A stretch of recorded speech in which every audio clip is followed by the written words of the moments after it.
नमस्कार दोस्तों, हरे कृष्णा, राधे राधे। कैसे हो आप सब लोग? आशा करती हूँ सब लोग बहुत अच्छे हो। मैं भी बहुत अच्छी हूँ।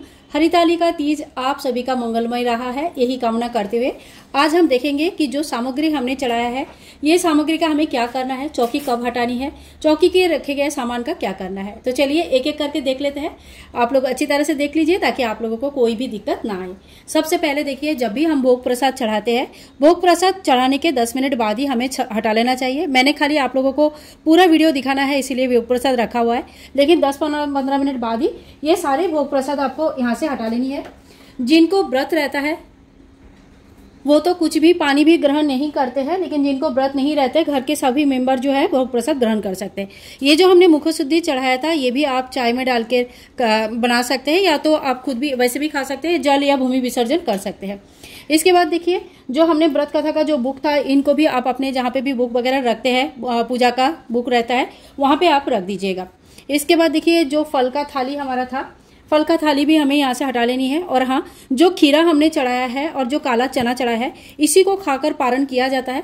और ये चौकी हमें कब हटानी है? एकदम सुबह उठ के 4:30-5 बजे तक हमें दोबारा इनकी पूजन कर लेनी है। और दोबारा पूजन करने के बाद माता से सुहाग लिया जाता है। सुहाग कैसे लेते हैं, इसकी वीडियो चैनल पर ऑलरेडी है। पूजा विधि में मैंने पूरे डिटेल्स दिखाया है कैसे पूजा करनी है।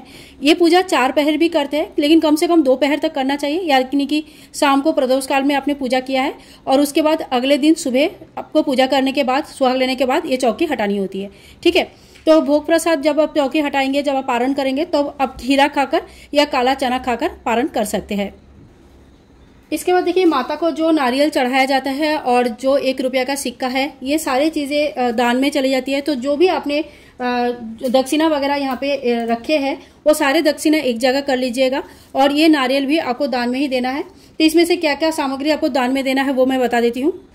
तो यहाँ पे देखिए, यहाँ पे हमने कुछ ब्लाउज पीस और कुछ दक्षिणा चूड़ी वगैरह निकाला था। ये बायना जाता है, तो ये जो बायना है ये अपने सास को दे सकते हैं, जेठानी को दे सकते हैं, या अपने से बड़ा ननद है तो उनको दे सकते हैं। तो ये सामग्री भी दान में चली जाती है। ठीक है, और आप चाहे तो पंडित जी को भी दे सकते हैं। अगर पंडित जी को दे रहे हैं तो बाकी की जो दक्षिणा है, जो आपने निकाला है, जो नारियल है, ये सारी चीजें भी पंडित जी को ही जाता है।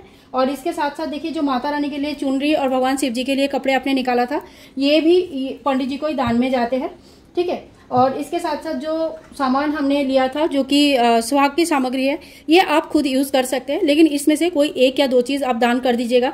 जैसे मतलब जो भी आपको ठीक लगे। सिंदूर अपने पास रख लीजिएगा, बाकी 1-2 चीजें आप दान कर सकते हैं। ठीक है, और बाकी चीजें माता का आशीर्वाद स्वरूप आप खुद भी रख सकते हैं।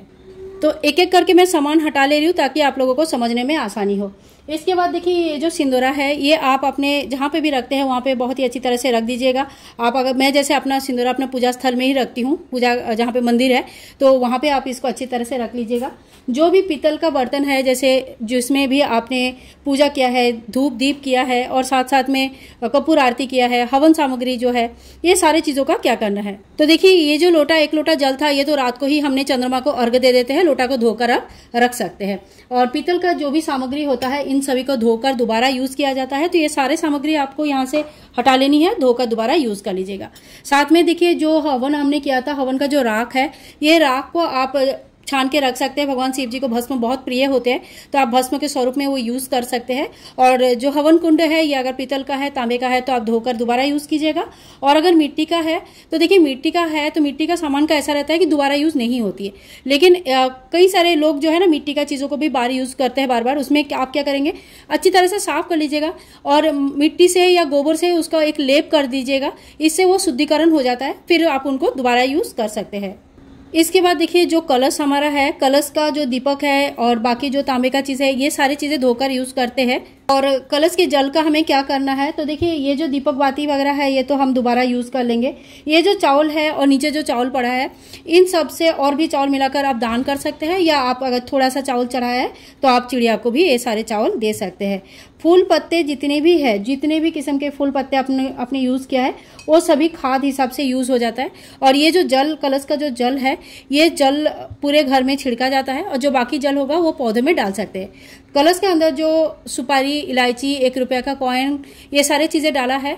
इसमें से आप सुपारी को और 1 रुपया का कॉइन को दोबारा सुखाकर यूज़ कर सकते हैं। 1 रुपया का कॉइन तो आप पोंछ के साफ कर लीजिएगा।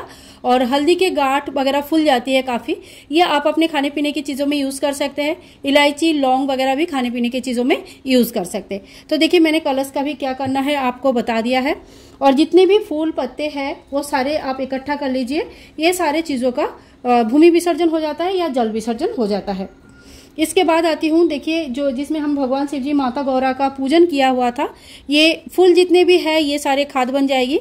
और किसी गमले में या टब में आप ये इसको रख सकते हैं। जो उनके विग्रह है इनको रखिए, जल इनके ऊपर से अच्छी तरह से जल प्रवाह करना होता है, या किसी गमले में डुबा कर रख सकते हैं, जिसमें ये धीरे धीरे गल जाते हैं। और गलने के बाद इस मिट्टी को आप अपने गमले में डाल सकते हैं। तो इस तरह से इनका घर पर ही जल विसर्जन हो जाता है। लेकिन जो नियम है, जो सबसे अच्छा होता है वो ये है कि कोई नेचुरल सोर्स ऑफ वाटर अगर रहता है, जैसे कोई पॉन्ड है, नदी है या पुकुर है, तो वहाँ पे जाके आपको इनकी विसर्जन करनी चाहिए। अगर संभव नहीं है तो मैंने जैसे बोला उस तरह से घर पर भी आप इनकी विसर्जन कर सकते हैं। जो लाल कपड़ा है इनको हम धोकर दोबारा यूज़ कर लेंगे। और जो जनेऊ वगैरह है ये घर पर अगर आपका कोई जनेऊ पहनते हैं तो उनको भी दे सकते हैं, पंडित जी को भी दे सकते हैं। और अगर आपके जान पहचान में ऐसा कोई भी नहीं है तो फिर आप इनको विसर्जन, जल विसर्जन कर सकते हैं।